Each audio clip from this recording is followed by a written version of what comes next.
I had to pause the video for a second, but I want to get back to the bezel for a second. The Ginault has a nice aluminum, dark blue, and gold colored bezel that when you wind it, it gives out a nice satisfying click. And the Steinhart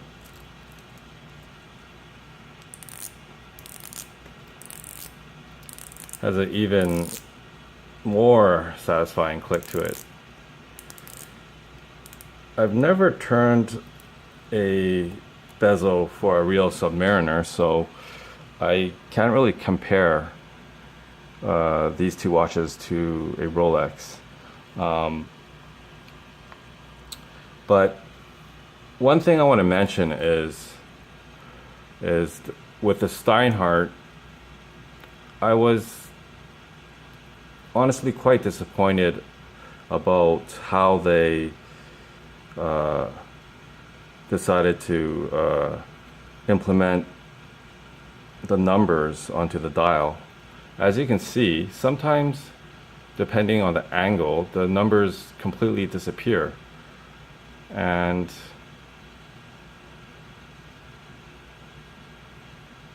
I think if you were to go diving with this, along with the Ginault, has a 300 meter dive capability. So I wish they made the numbers more of a white color as opposed to the shiny silver color that disappears. And that's a big problem for me with this look of this watch. I wish I could see all the numbers all the time. And for the Ginault, it's aluminum, so everything is super sharp and clear. But of course, the ceramic is very strong. It's never going to scratch.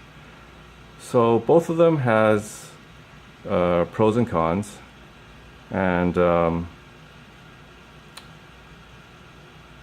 obviously the Steinhart is a GMT also, so it has an additional function that the Ginault doesn't have.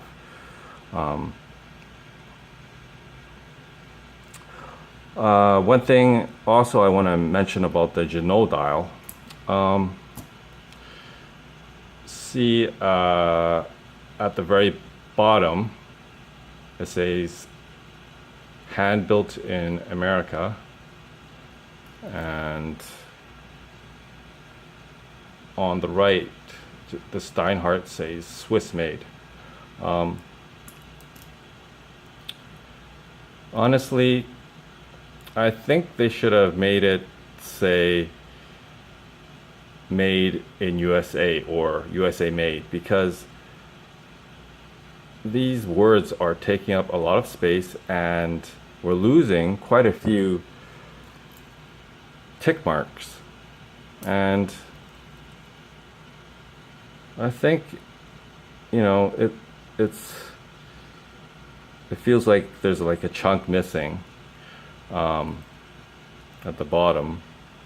One time I was adjusting my watch and the minute hand was right over here, and I had to estimate where the 27 mark was. And yeah, I think they should have just chose a shorter phrase or not cover those minute markers. Okay, let's go to the bracelet now.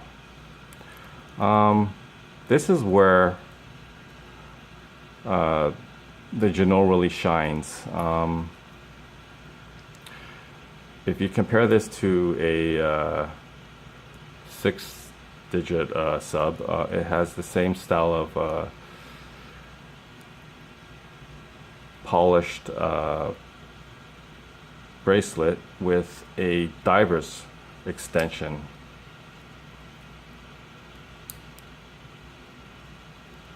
It's made very similar to a real Rolex. It has the dive extension over here. The only thing, when you're trying to adjust, it's not that smooth.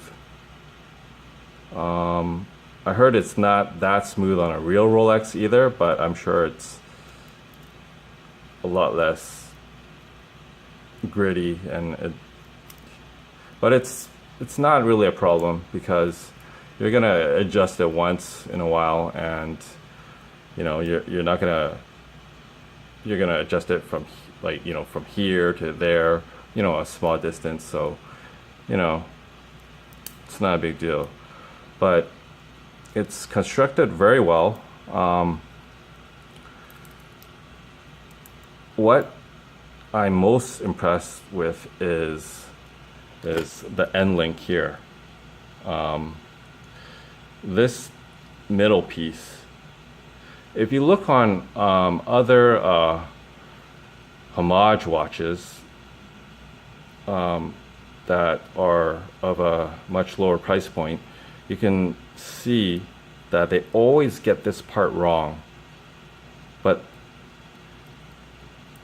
this on the Ginault is exactly like a real Rolex. This middle bump here doesn't stick up too much. It doesn't stick out too much. You can see that it's very finely machined. If you run your finger over this, it feels like, like it could cut you almost. Same with the case. It's very, very nicely machined. If you run your finger on the edges, it's very, very sharp. It's just very precise and very satisfying when you run your finger over it. The end links have no spaces or anything. They fit perfectly. There's no wiggle room. It's just flawless execution, basically. On the back, it looks very similar to a Rolex, and yeah, it's great. On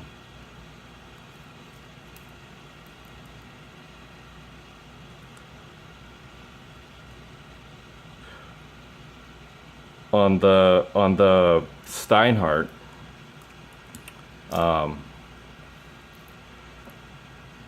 unfortunately, I have to bash it once more.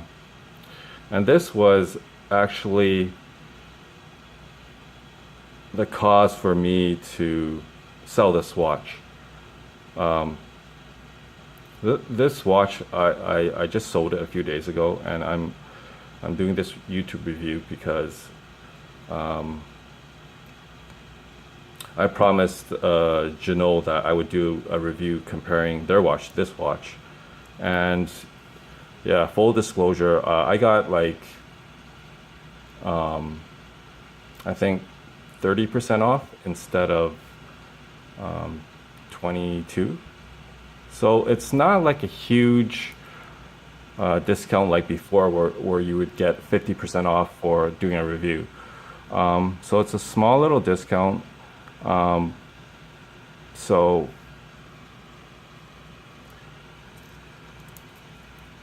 yeah,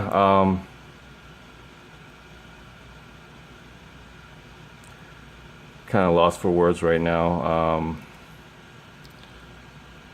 Oh yeah, going back to the Steinhart. Okay. One thing I really don't like about it is first let's go over the clasp. It's okay, right? On the side view, The bracelet looks nice and chunky and well made.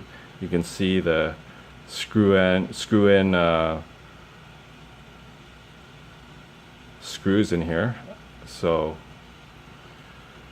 but when you get to the clasp, I don't know if it's with all Steinharts, but it's very hard to open. Right here, it's very tight. So much that, let's show you here.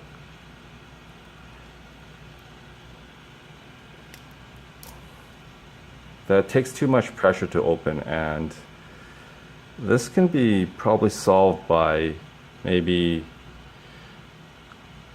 sanding this part down with a very fine sandpaper.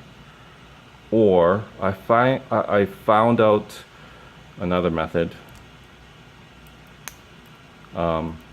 Instead of pulling here, you pull here. So that wasn't that great in the finishing department. But let's put this on.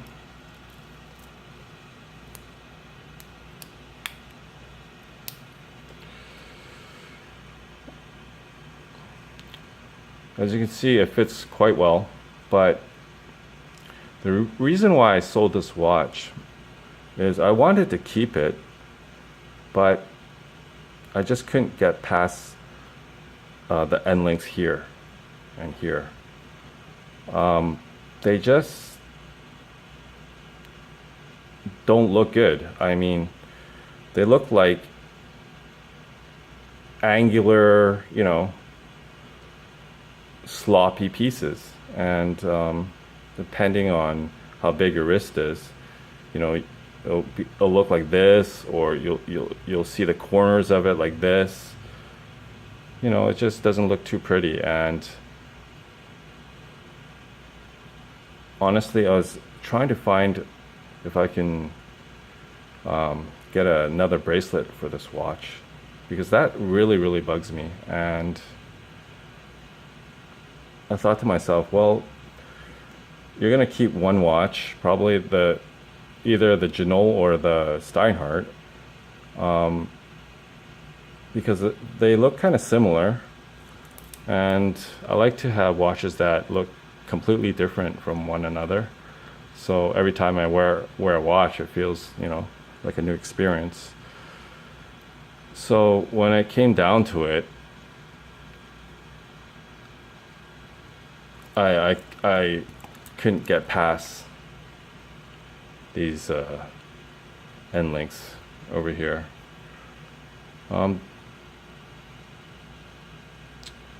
Hopefully, like in the future, if they solve all these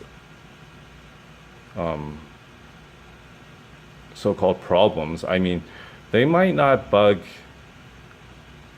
other customers, but for me, my first nice watch was a Rolex.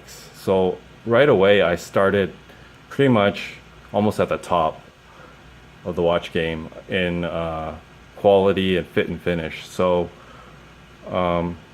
coming to the Steinhart, even though it's priced at only $600 USD, I just can't get over these things.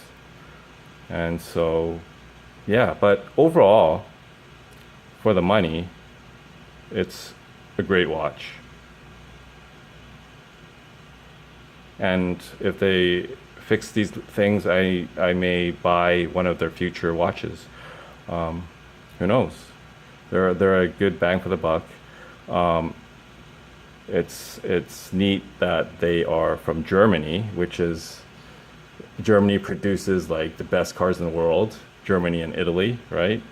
And yeah, Swiss made from Germany, so that's pretty unique.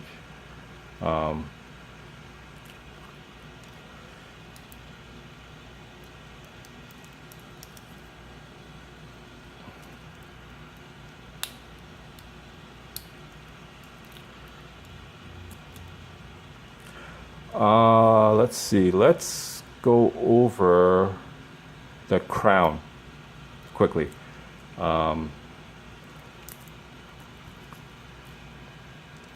So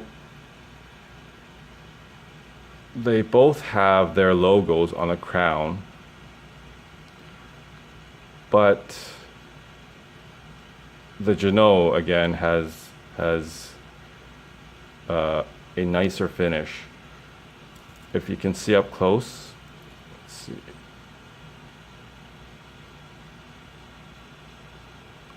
You can see the flower symbol of the Ginault, and when you run your finger over it, it feels smooth, and like kind of like the Rolex crown. When you run your hand over that, it's nice and smooth.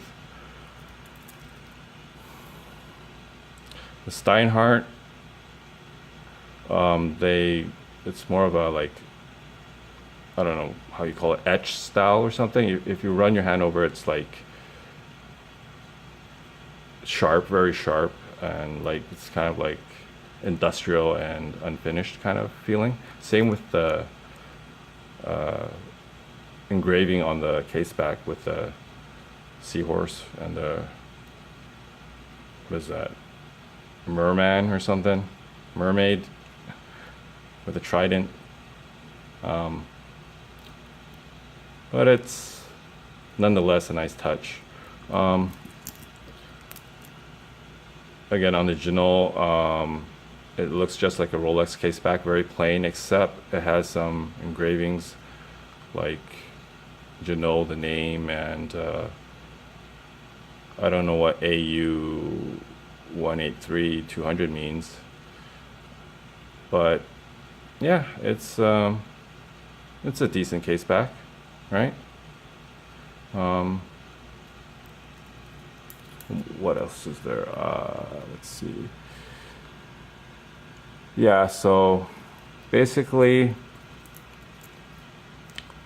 oh, the accuracy. Okay, so I timed both watches for a little bit before this video, and in my opinion, I think that the most important positions is 9 up and 6 up, because let's put this Ginault on right here. Before we go on, the Ginault, one thing is this part here isn't cut that well. I mean, you can see it's kind of coarse, and in fact it has caused some scratches right here when you open it and it touches that. Yeah, this thing could have been nicer. It would be a lot nicer. I know it would cost them more money, but it would really be nice if they had their flower logo right here as well. But yeah, anyway.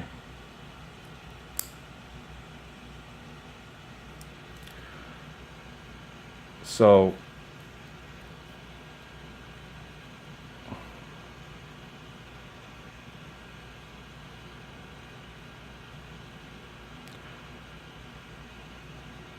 what was I going to talk about?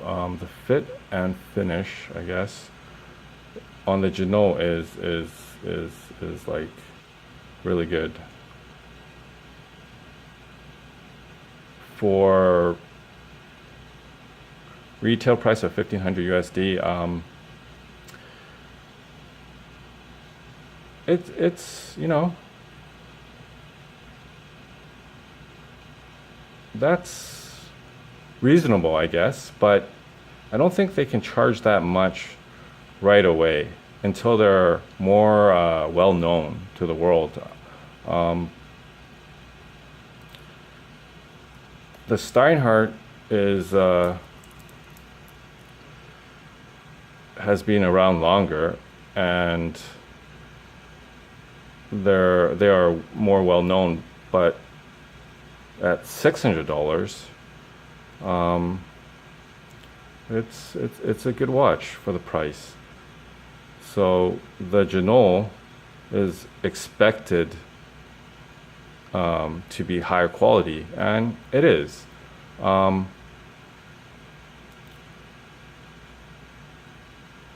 The Steinhart has a ETA 2 for something something. I don't remember right now, but it has a very reliable movement, and the Ginault is a copy of the 2428, I believe, from ETA. And yeah, I timed them both, and the Ginault is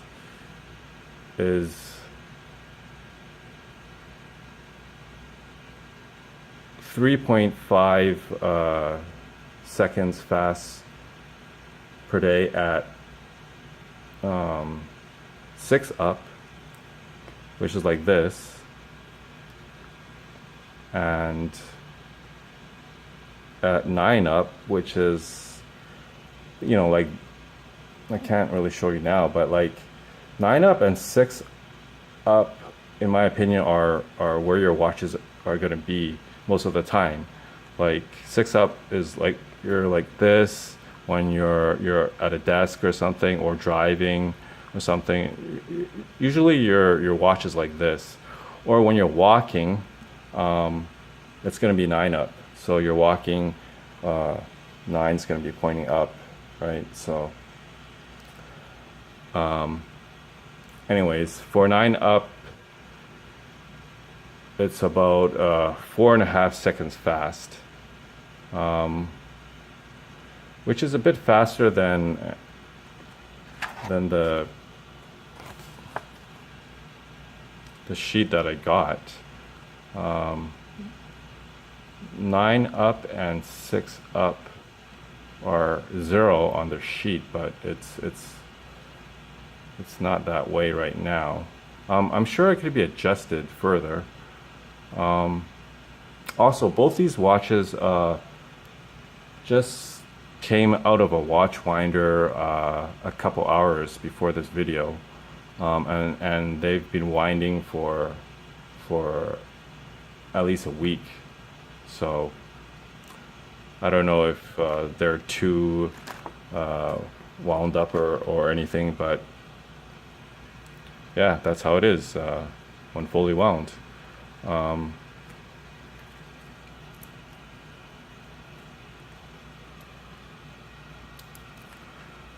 Okay, let's go to customer service.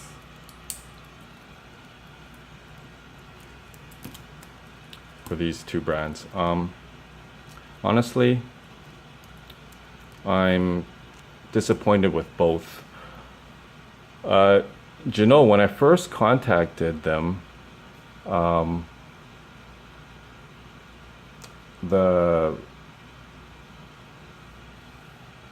got a response by I can't remember his name right now, sorry, but he responded with a very long and detailed essay, basically, and I was very impressed by that. But I'm guessing that response is mostly copy and pasted for any new client that contacts him, and there are times when Ginault will not answer you for a long time. In fact, there was a period of about 2 or 3 weeks that he never answered my emails, and then he got back to me and said that he forgot to press the send button or something. Anyways, it's don't expect top-notch customer service from this small company. Um, yeah, and for Steinhart, when I first got the watch, I responded and told them how I felt about the date window and the bezel, and I guess they didn't like my criticism, so they never replied. So I later on I emailed them again, and then they said that they already sent me a response, and they sent me like a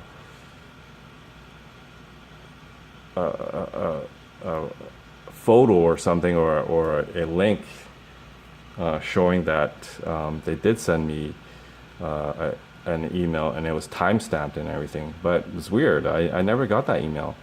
And also, when you ask them questions about the watch, they're very, very short and undetailed. Like, they can't be bothered or something.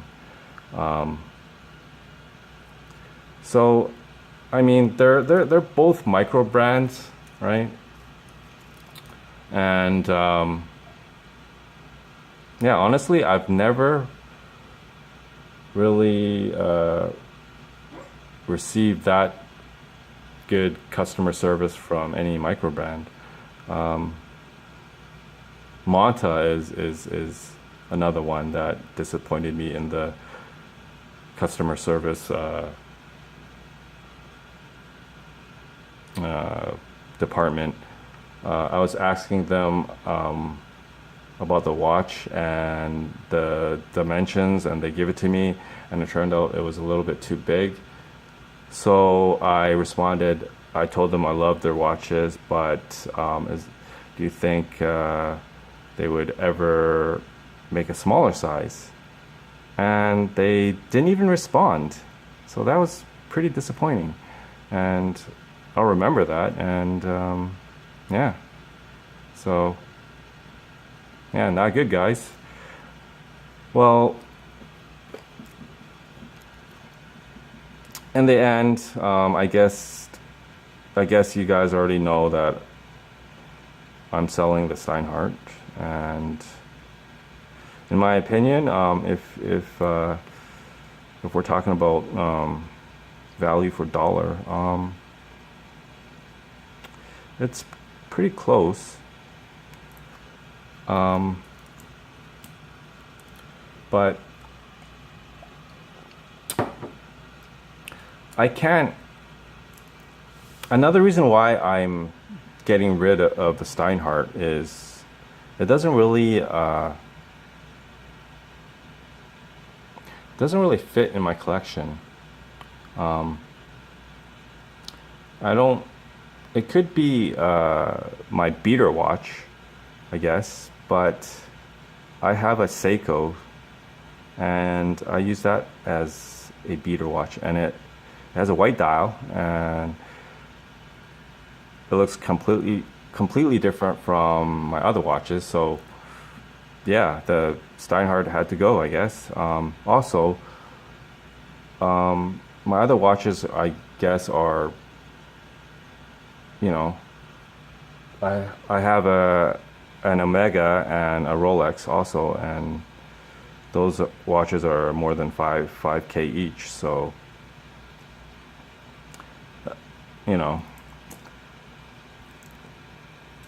I wouldn't wear this that much, and so I'm sure somebody else would be pretty happy with this, getting it a little cheaper than retail. So in the end, the Ginault I got 30% off, so at $1,000 US, I think that's the correct price point. They should just charge $1,000 for this watch, and yeah, it's totally worth that. It doesn't have the brand recognition yet, but you know, in a couple years, then you know, they can probably raise the price and people will buy them. So right now, this watch is going to stay in my collection. I don't. It's kind of neat wearing a watch that feels and looks like a Rolex, but isn't a Rolex, but isn't a replica of Rolex, but it has like 80% of the qualities of a Rolex. You know, especially the feel. So I enjoy this watch, and I recommend it. Anyways, that was my long and kind of awkward review of these two watches. If you guys like my video, I'll upload a couple more of my other watches, and I'm not gonna ask you guys to subscribe because, you know, hey, you want to subscribe, you subscribe. But anyways, thanks for watching, and you guys take care. See you next time.